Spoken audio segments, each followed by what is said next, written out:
सरस्वत्यो रूपम् अपरमहितन्वी प्रतिहताम् निहन्तुं व्यादेवं भवचरतरूपं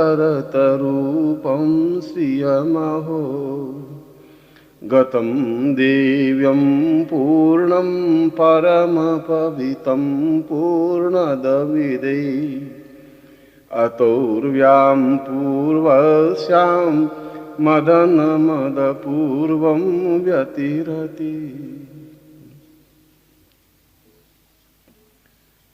ब्रह्मोपनिषद के इस श्लोक में मां सरस्वती के समस्त स्वरूप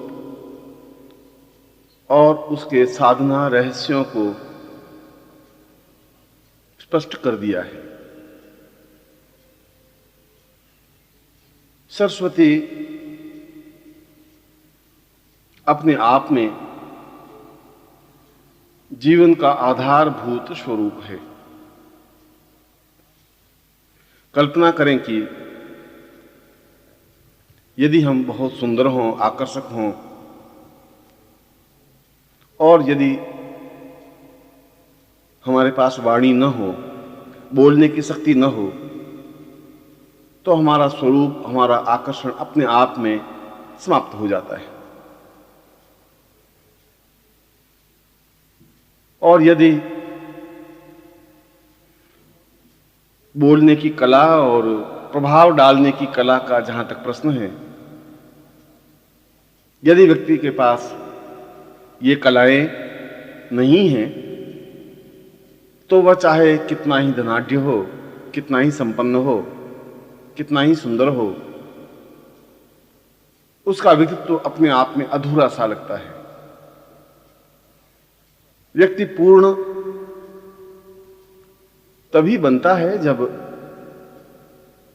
वह स्पष्ट बोले और वह जो कुछ बोले उसका प्रभाव सामने वाले पर हो,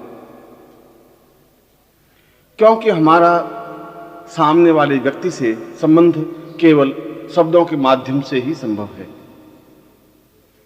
सही समय में सही शब्दों का चुनाव, सही प्रकार से उनका प्रयोग और प्रभाव डालने वाली कला के साथ बात करने का चिंतन व्यक्तित्व को पूर्णता देता है। यदि उसके पास सब कुछ है, अच्छा शरीर है, आकर्षक व्यक्तित्व है, पृष्ठभूमि संपन्नता की है, मगर बोली में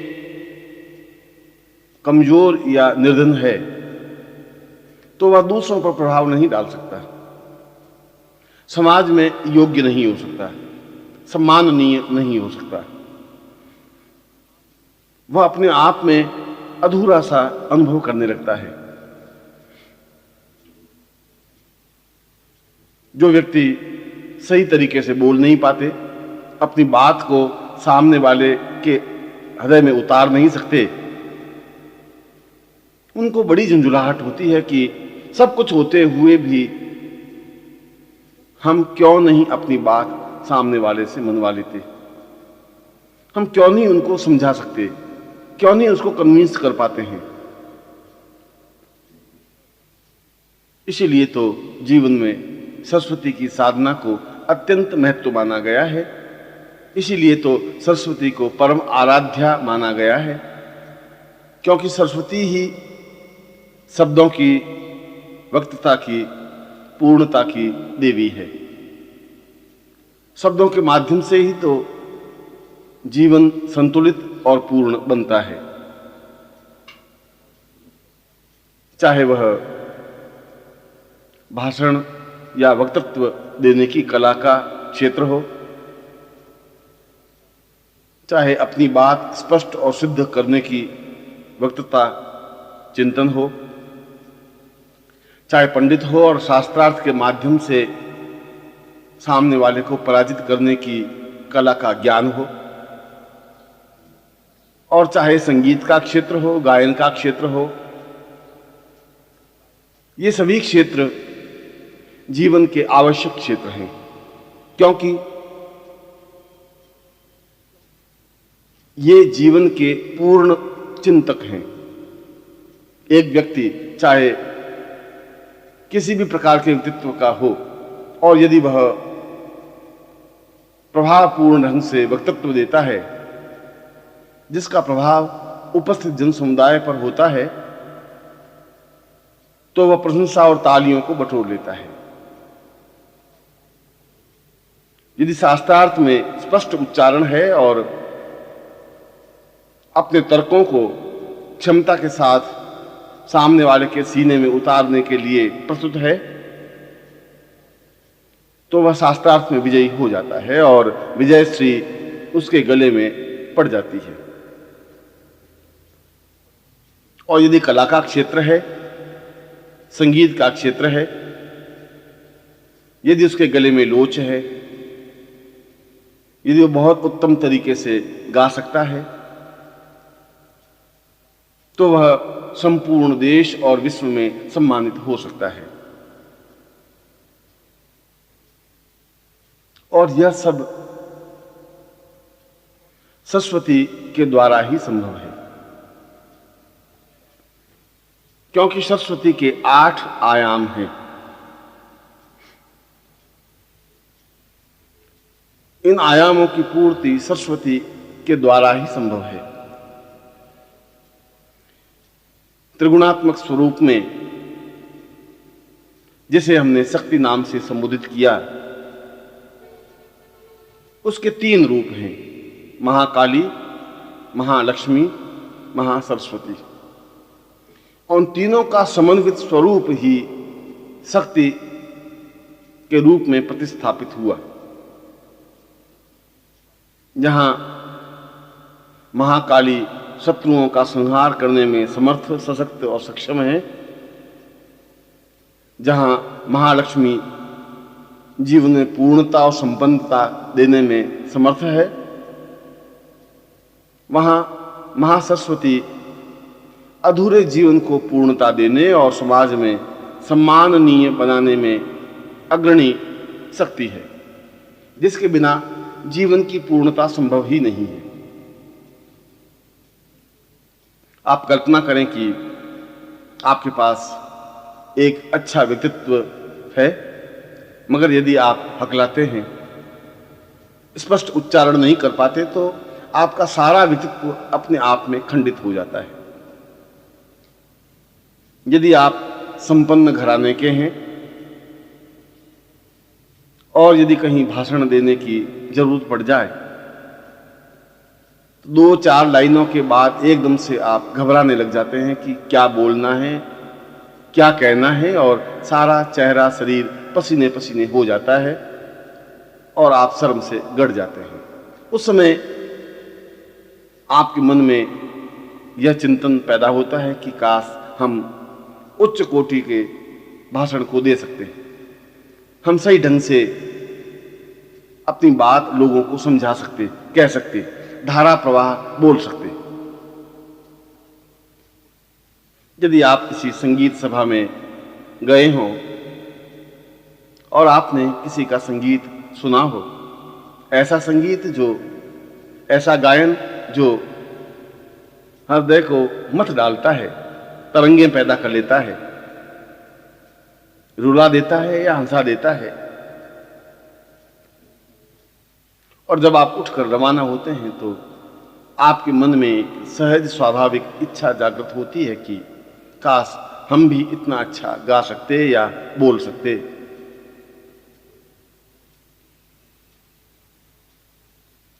क्योंकि वक्तृत्व कला के बिना जीवन अपने आप में अधूरा है, बेमानी है, व्यर्थ है। यदि हमारे होठों पर तरन्नुम और संगीत नहीं है तो हमारा जीवन खाली खाली सा अनुभव होता है। यह जरूरी नहीं हो कि आप इस क्षेत्र में अद्वितीय हो, मगर यह जरूरी है कि आप में क्षमता हो। आप में स्पष्ट उच्चारण करने की शक्ति हो, आप बातचीत कला में निपुण हो, किसी व्यक्ति को प्रभावित करने की कला हो। एक वकील कोर्ट में धारा प्रवाह बोलता है और सामने वाले वकील के तर्कों को काट देता है, धज्जियां उड़ा देता है और लोग आश्चर्य से उनकी वक्तृत्व कला को देखने लग जाते हैं।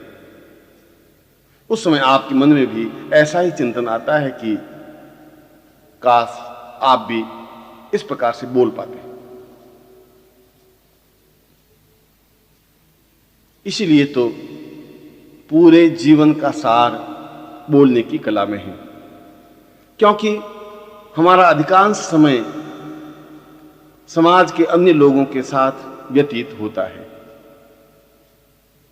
पुरुष, स्त्रियां, मित्र, प्रेमी, प्रेमिकाएं, पत्नी, पुत्र, मां, बाप, भाई, बहन, संबंधी, रिश्तेदार,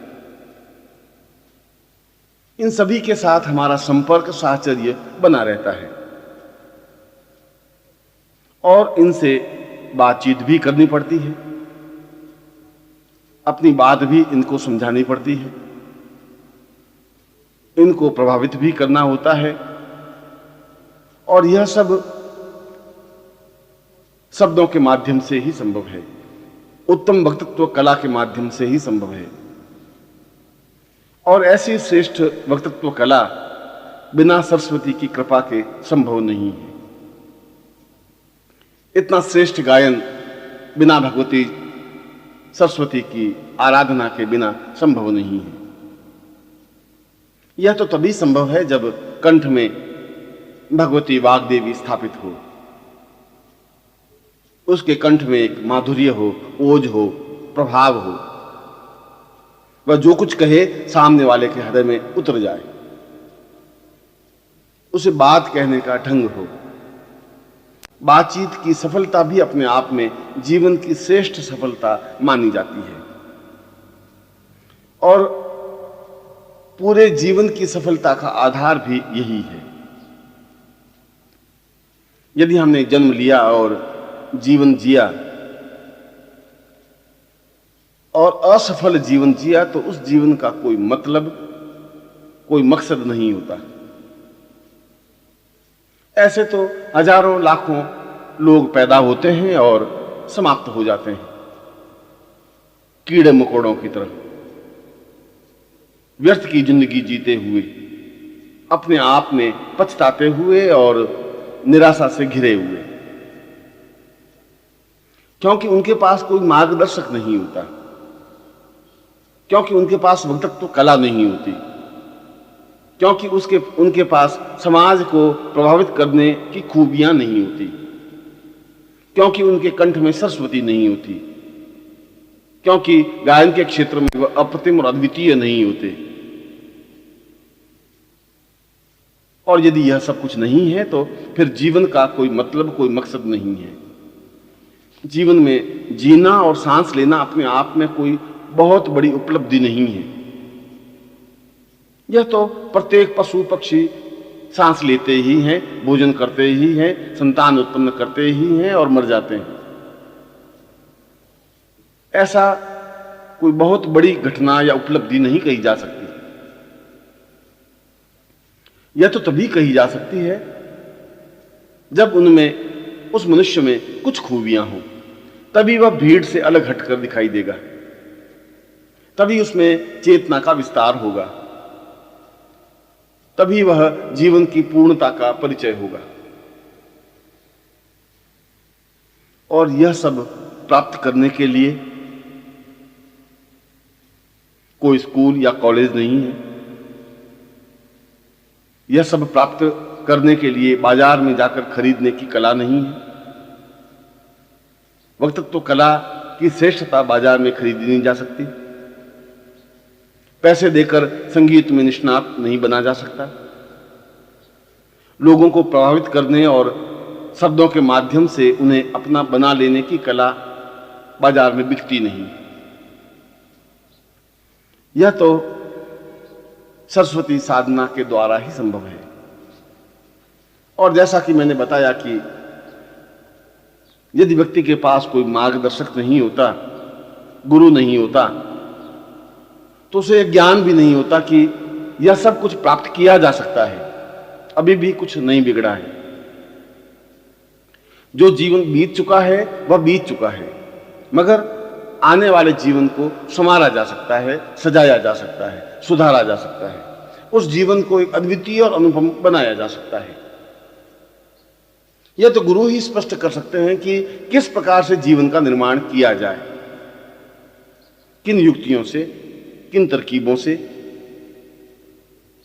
किस प्रकार की साधना से, कैसी साधना हो कि कंठ में सरस्वती स्थापित हो जाए, किस प्रकार का मंत्र जप हो कि वक्तृत्व कला में निखार आ जाए, कौन सा चिंतन हो कि शब्दों में उतार चढ़ाव आ जाए और गायन के क्षेत्र में अप्रतिमेयता स्थापित हो जाए। यह सब तो गुरु ही बता सकता है। जो तुम्हारा साथी है, जो तुम्हारा सहयोगी है, जो तुम्हारा मार्गदर्शक है, जो तुम्हें ऊंचाई पर पहुंचाने में समर्थ सक्षम है, जिसने स्वयं ने वाग्देवी सिद्धि कर रखी है, जो स्वयं सरस्वती के विभिन्न आयामों को समझता हो, उनकी साधनाओं में श्रेष्ठता प्राप्त की हो, वही मार्गदर्शन कर सकता है। और ऐसा मार्गदर्शन प्राप्त कर यदि साधक या शिष्य अपने रास्ते पर आगे बढ़ता है तो वह जीवन में वह सब कुछ प्राप्त कर सकता है जो उसके जीवन का लक्ष्य या अभीष्ट है। वह सब कुछ अपने खाते में डाल सकता है जो जीवन की पूर्णता के लिए आवश्यक है।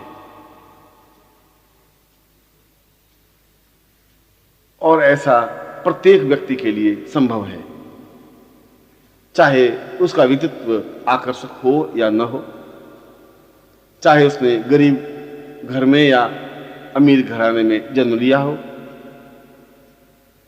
चाहे वह कमजोर या मोटा हो, चाहे वह किसी जाति या रंग का हो, इससे कोई अंतर नहीं होता। सरस्वती साधना तो प्रत्येक के लिए सहज संभव है, सुगम है, सरल है,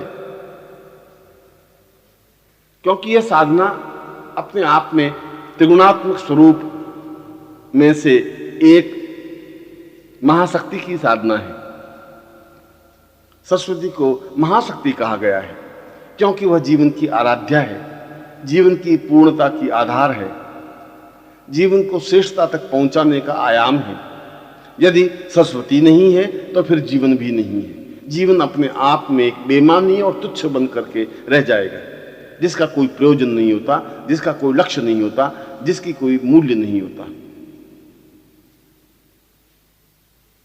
इसीलिए शास्त्रों में सरस्वती साधना को प्रथम और महत्वपूर्ण साधना माना है। जो साधक या शिष्य ऐसी साधना संपन्न कर लेते हैं, उनके जीवन में किसी प्रकार का कोई अभाव नहीं रहता, क्योंकि इसे स्मरण साधना भी कहा गया है। सरस्वती को स्मरणिका कहा गया है। स्मरणिका याददाश्त, स्मरणिका मस्तिष्क का विकास, स्मरणिका जो हम पढ़ें वह हमेशा हमेशा के लिए मस्तिष्क में अंकित हो जाए, याद हो जाए। ऐसा नहीं हो कि हम पढ़ें और याद रहे ही नहीं। विद्यार्थियों और पढ़ने वालों के लिए तो यह आवश्यक तथ्य और तत्व है कि वह पढ़े और उन्हें स्मरण रहे, जिससे कि परीक्षा में वे सफलता के साथ उत्तीर्ण हो सके। जीवन के आधारभूत सत्य को संपन्न करने के लिए जहां परीक्षा में सफलता आवश्यक है, वहीं साक्षात्कार में अपनी बात को स्पष्टता के साथ कहने की शक्ति भी प्राप्त होनी चाहिए। हम किसी साक्षात्कार में जाएं और उनके प्रश्नों को पूर्णता के साथ उत्तर दे सकें तत्क्षण श्रेष्ठतम रूप में, तो निश्चय ही सामने वाला प्रभावित होता है, एहसास करता है कि इसमें मेधा शक्ति है, बोलने की शक्ति है, प्रभावित करने की शक्ति है। ऐसी शक्ति को सरस्वती कहा गया है।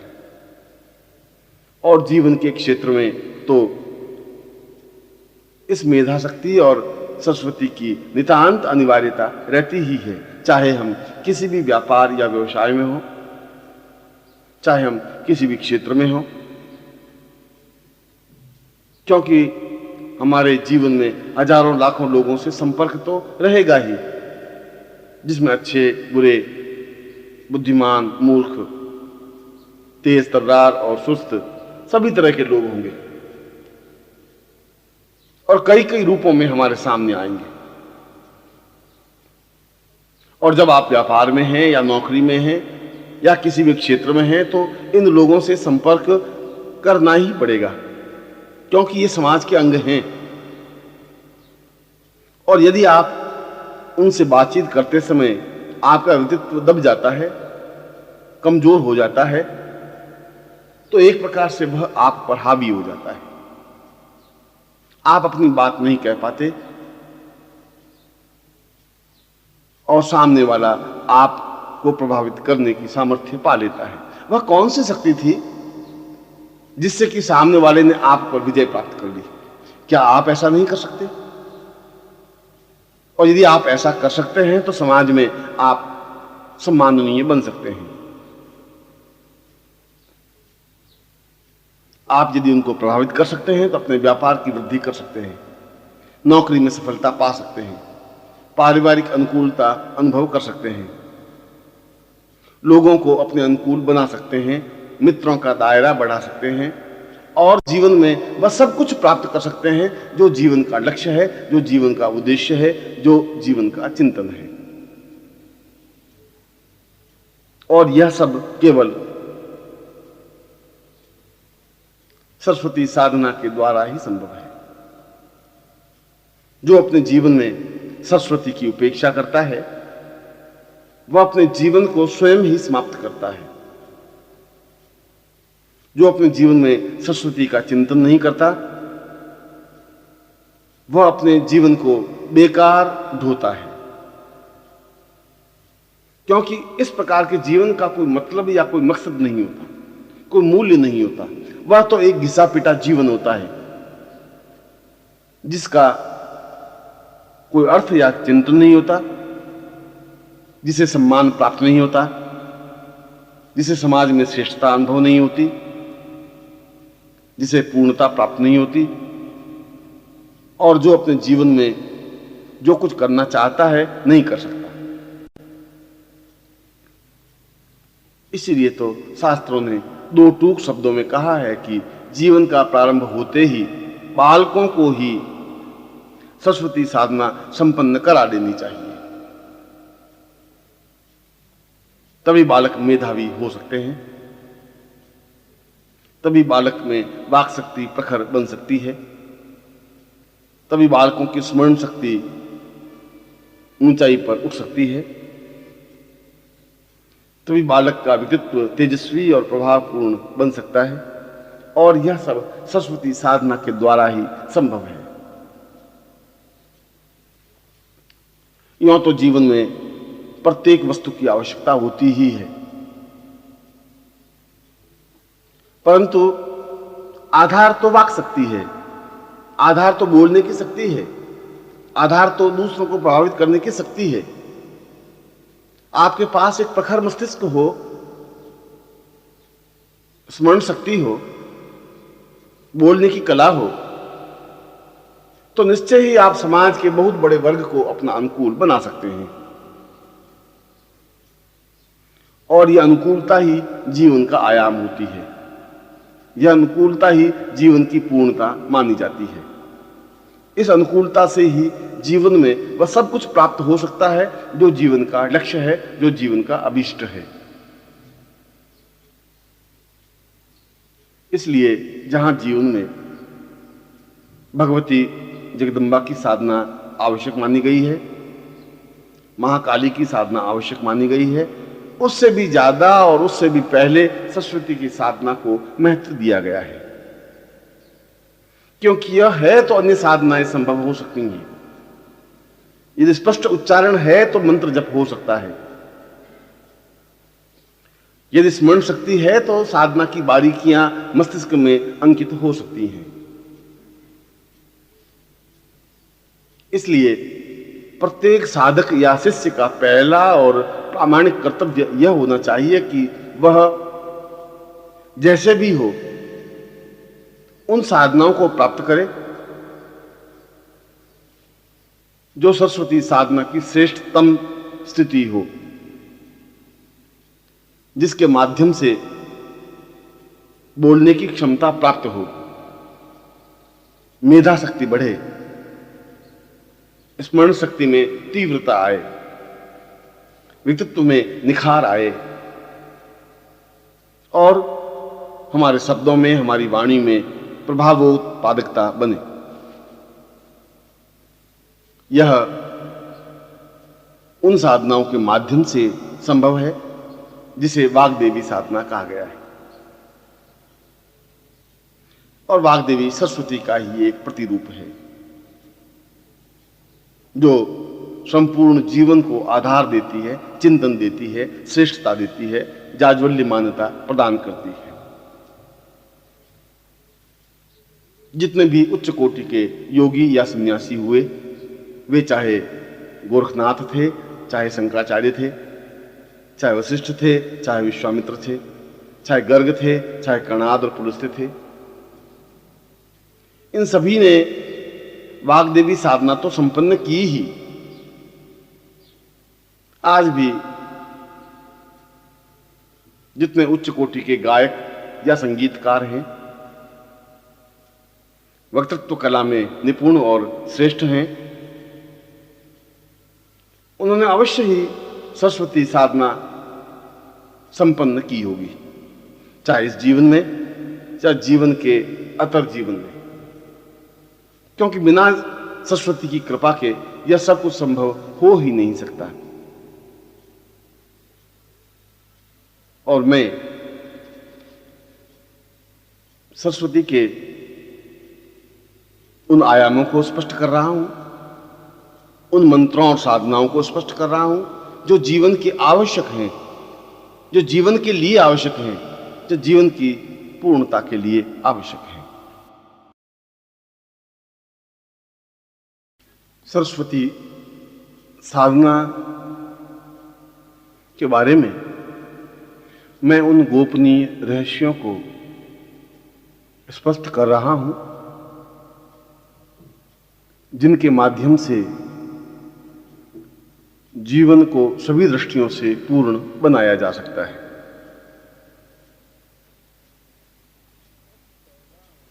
सबसे पहला और प्रामाणिक कर्तव्य तो यह है कि जो व्यक्ति इस प्रकार की स्थिति चाहता है कि वह संगीत के क्षेत्र में अद्वितीय बनना चाहे या बने, अथवा कला के क्षेत्र में अद्वितीय बने, अथवा भाषण या वक्तृत्व देने की कला में निष्णात हो, अथवा स्मरण शक्ति में प्रखरता हो,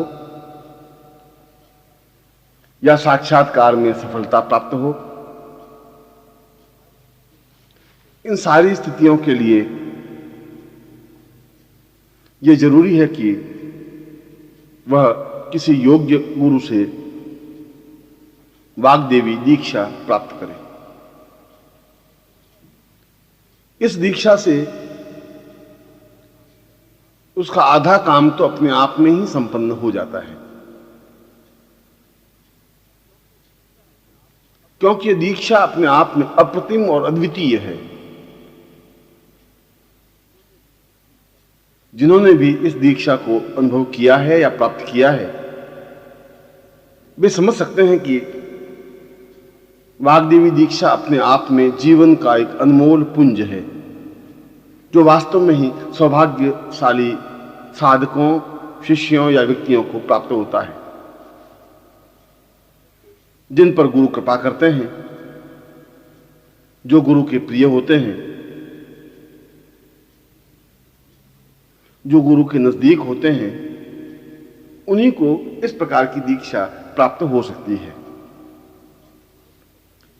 और फिर यह भी सौभाग्य होता है कि जीवन में ऐसे गुरु प्राप्त हों,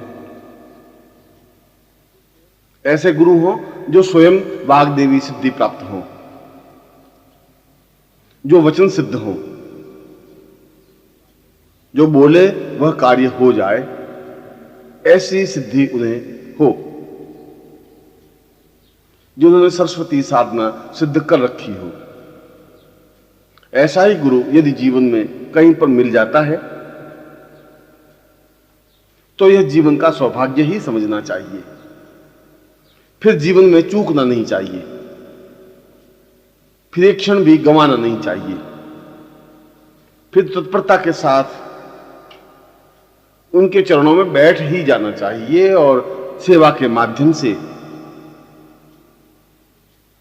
गुरु से वह स्थिति प्राप्त कर लेनी चाहिए कि वे वाग्देवी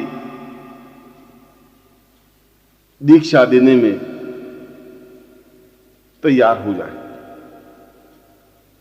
ऐसा ही जीवन धन्य कहा जा सकता है। इस वाग्देवी दीक्षा के लिए शिष्य को स्वयं को गुरु के चरणों में उपस्थित होना चाहिए, निवेदन करना चाहिए कि वह इस प्रकार की दीक्षा प्राप्त करना चाहता है। वह चाहे साधिका हो, वह चाहे साधक हो, शिष्या हो या शिष्य हो या सामान्य व्यक्ति हो। यह तो गुरु कृपा का ही फल है कि जीवन में इस प्रकार की दीक्षा अनुभव हो सके, प्राप्त हो सके। यद्यपि यह कठिन और दुर्लभ दीक्षा मानी गई है। गुरु आसानी से इस दीक्षा को नहीं देते जब तक कि उन्हें विश्वास नहीं हो जाए कि इस दीक्षा का दुरुपयोग नहीं होगा,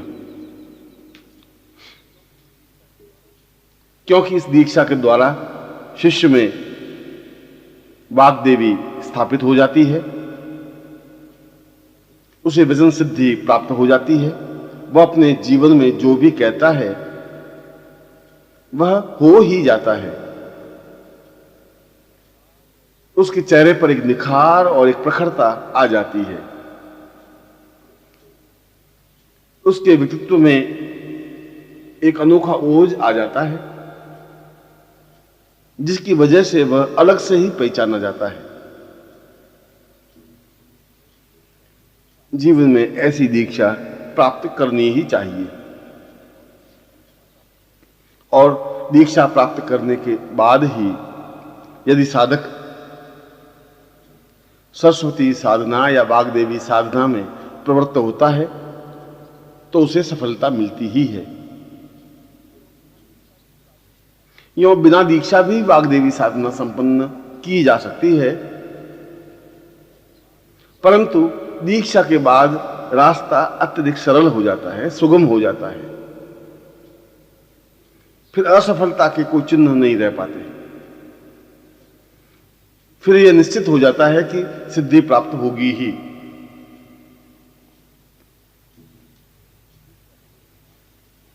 दीक्षा लेने के बाद साधक सरस्वती साधना या वाग्देवी साधना अपने घर पर संपन्न कर सकता है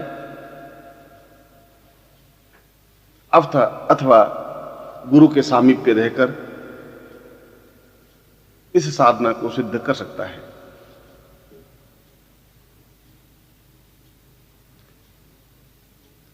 मैं यहां पर दो श्रेष्ठ, गोपनीय और महत्वपूर्ण साधना क्रम स्पष्ट कर रहा हूं, जो कि जीवन के लिए आवश्यक है, अनिवार्य है, जीवन की पूर्णता के लिए जरूरी है। पहली सरस्वती साधना, जिसके माध्यम से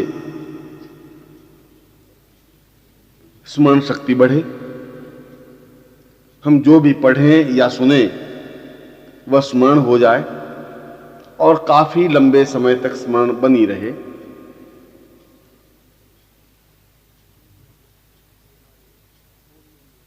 हमारे बोलने में एक गांभीर्य पैदा हो, हम जो बोलें उसका प्रभाव सामने वाले पर पड़े, हम सामने वाले व्यक्ति को प्रभावित कर सकें, वह चाहे पुरुष हो चाहे स्त्री हो। हमारी वाणी में ही एक सम्मोहन सा आ जाए जिससे कि एक प्रभाव बन सके।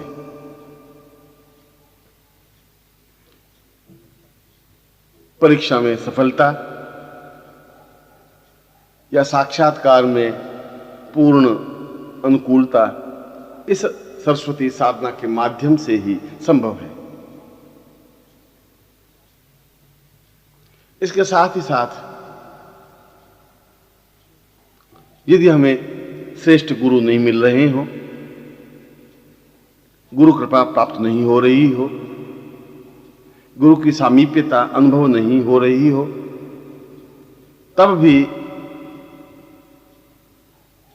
यह सरस्वती साधना ही सहायक हो सकती है। और इसीलिए प्रत्येक व्यक्ति को सरस्वती साधना संपन्न करनी चाहिए। इस सरस्वती साधना के 3 आयाम हैं।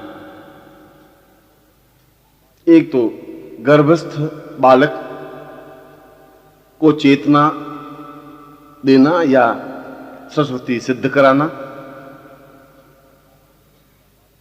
दूसरा, जब 5 वर्ष का बालक हो जाए तब उसकी जिह्वा पर सरस्वती बीज मंत्र कीलित करना। और तीसरा, सरस्वती साधना संपन्न कराना। ये तीनों ही आज के युग में व्यक्ति के लिए आवश्यक बन गए हैं। जो वास्तव में ही अपने बालकों को मेधावी बनाना चाहते हैं, योग्य और उत्तम बालक चाहते हैं,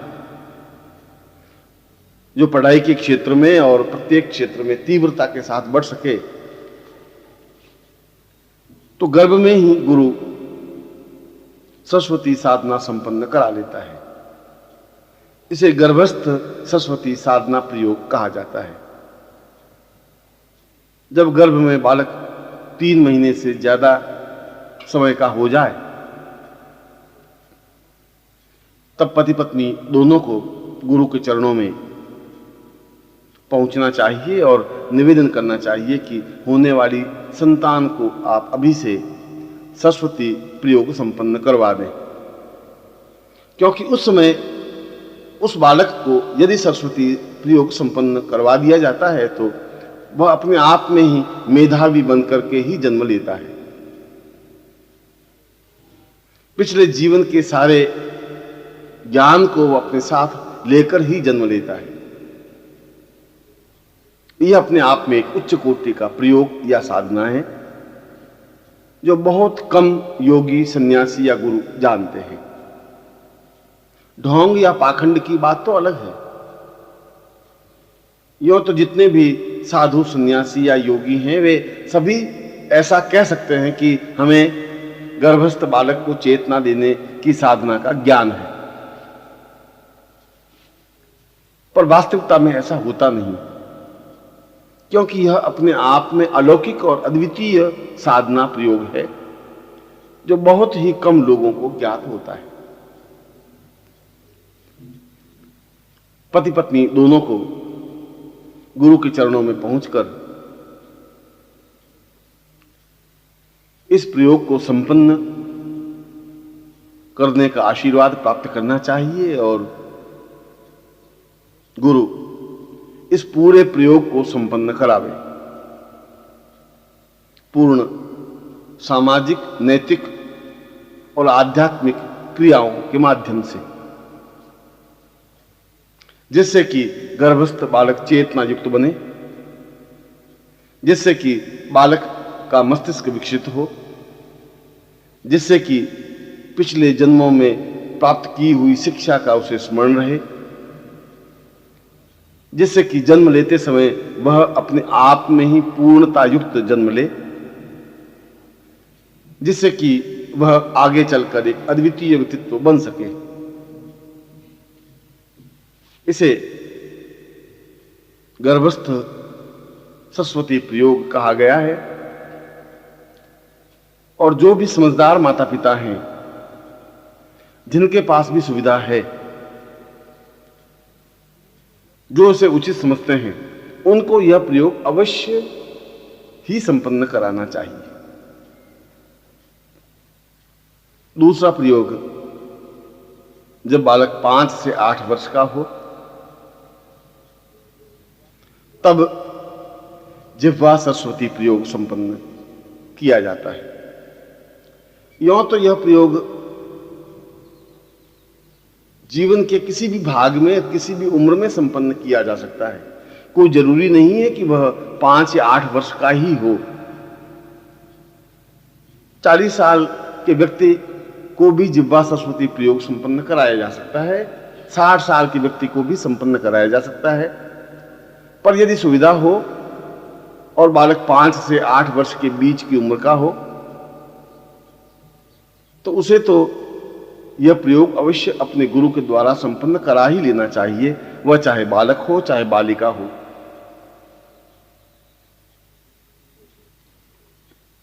एक विशेष शुभ मुहूर्त में गुरु इस प्रयोग को संपन्न कराता है, जिसे इसका ज्ञान होता है, और वह अष्टगंध से विशेष मंत्रों के साथ, ध्वनियों के साथ, प्राण चेतना के साथ, शक्ति के साथ उसकी जिह्वा पर उस सरस्वती मंत्र का कीलन कर लेता है, जिससे स्वतः सरस्वती उसकी जिह्वा पर स्थापित हो जाती है। वह शिक्षा के क्षेत्र में तेज गति से बढ़ने लगता है, सफलता पाने लगता है, प्रथम श्रेणी में उत्तीर्ण होने लगता है, उसकी स्मरण शक्ति बढ़ जाती है और वह मेधावी बालक कहलाता है। यह प्रयोग बाद में भी कभी भी अपने गुरु के द्वारा संपन्न करवाया जा सकता है, वह चाहे 20 साल की उम्र का हो, चाहे 50 साल की उम्र का हो, मगर यह जरूरी प्रयोग है, आवश्यक प्रयोग है, जो कि बहुत कम लोगों को ज्ञात है। और तीसरा प्रयोग सरस्वती प्रयोग है, जो कि साधक के लिए आवश्यक है, जिससे कि वह वक्तृत्व कला में और जीवन के अन्य क्षेत्रों में सफलता पा सके। यह किसी भी रविवार से प्रारंभ किया जा सकता है। इसके लिए एक अत्यंत आकर्षक सरस्वती यंत्र की आवश्यकता होती है, जो प्राण चेतना युक्त हो, जिसमें समस्त सरस्वती के बीज अंकित हो। ऐसा यंत्र अपने आप में ही महत्वपूर्ण होता है, क्योंकि वह साधक के संपूर्ण शरीर को प्राण चेतना युक्त बना देता है, क्योंकि इस यंत्र का सीधा प्रभाव साधक पर पड़ता है।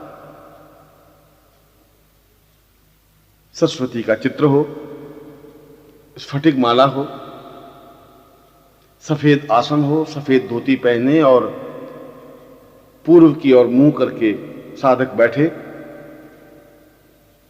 रविवार की प्रातः से यह साधना प्रारंभ करे,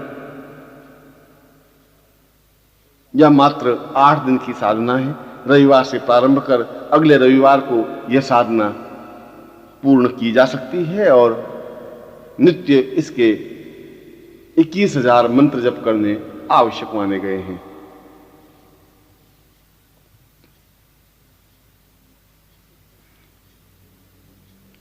इसमें मंत्र है ओम ऐं सरस्वत्यै नमः।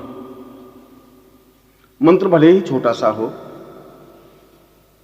मगर ऐं बीज के युक्त है, इसलिए इसका सीधा प्रभाव साधक पर पड़ता ही है, क्योंकि वह यंत्र अपने आप में इस मंत्र से सीधा संबंध रखता है और इसलिए इस मंत्र और उस यंत्र का सीधा प्रभाव साधक के चित्तवृत्ति पर होता है। जब यह साधना संपन्न कर ले तब उस स्फटिक माला को गले में धारण कर ले। ऐसा करने पर इस साधना के जो लाभ मैंने बताए हैं वे स्वतः साधक को प्राप्त हो जाते हैं। उसकी वाणी में निखार आ जाता है, उसके व्यक्तित्व में एक चेतना बन जाती है, एक प्रभाव बन जाता है। वह जो कुछ बोलता है वह सत्य होने लगता है, उसे वाक सिद्धि प्राप्त होने लगती है, उसकी स्मरण शक्ति बढ़ जाती है, उसकी सफलता की स्थिति अपने आप में तेजी के साथ अग्रसर हो जाती है। और दूसरी साधना है वाग्देवी साधना, जिसके माध्यम से कला के क्षेत्र में पूर्णता पाई जा सकती है, संगीत के क्षेत्र में, नृत्य के क्षेत्र में, भावनाओं के चित्रण के क्षेत्र में, चित्रकला के क्षेत्र में और उन सारे क्षेत्रों में जहां सरस्वती की आराधना संपन्न होती है। इसी को तो वाग्देवी साधना कहा गया है।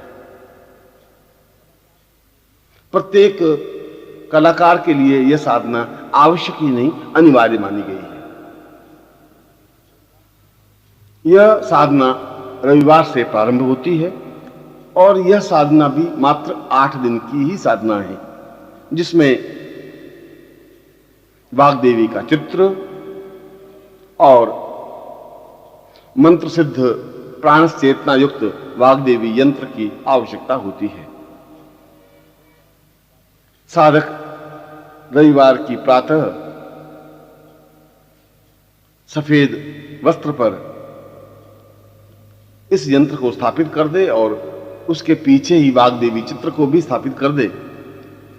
स्वयं श्वेत वस्त्र या धोती धारण कर पूर्व की ओर मुंह कर बैठ जाए और सामने 3 घी के दीपक लगा दे, अगरबत्ती प्रज्वलित कर दे और फिर सरस्वती की संक्षिप्त पूजा कर स्फटिक माला से मंत्र जप संपन्न करे। यह मंत्र है ऐं ऐं ऐं वाग्देव्यै ऐं ऐं ऐं नमः। इसमें 3 बीज प्रारंभ में और 3 बीज अंत में लगते हैं और नित्य 21 माला मंत्र जाप करने का विधान है। जब मंत्र जप पूरा हो जाए तब स्फटिक माला को उस व्यक्ति को धारण कर लेनी चाहिए, जिससे कि उसका प्रभाव, इस साधना का प्रभाव उसके जीवन में पूर्णता के साथ बना रहे। यदि साधक चाहे तो सरस्वती साधना और वाग्देवी साधना दोनों संपन्न कर सकता है, मगर ये दोनों ही साधनाएं जीवन के लिए आवश्यक हैं, अनिवार्य हैं। वाग्देवी साधना संपन्न करने पर साधक कला के क्षेत्र में तेजी के साथ आगे बढ़ता है, उसे लोकप्रियता प्राप्त होती है, उसके संगीत में और नृत्य में निखार आ जाता है, व्यक्तित्व देने की कला में एक प्रखरता आती है और उससे भी ज्यादा महत्वपूर्ण यह है कि वह अपने शब्दों के माध्यम से दूसरों को प्रभावित करने में सक्षम हो जाता है। वह चाहे परिवार का व्यक्ति हो, चाहे बाहर का व्यक्ति हो, चाहे समाज का व्यक्ति हो, चाहे कहीं का व्यक्ति हो, वह उसके अनुकूल और वशवर्ती बन जाता है। इसीलिए वाग्देवी साधना को जीवन का आधार माना गया है और इन दोनों साधनाओं में सिद्धि प्राप्त कर लेना ही जीवन को पूर्णता पर पहुंचाना है और ऐसा आपके जीवन में हो ही मैं आपको आशीर्वाद देता हूं।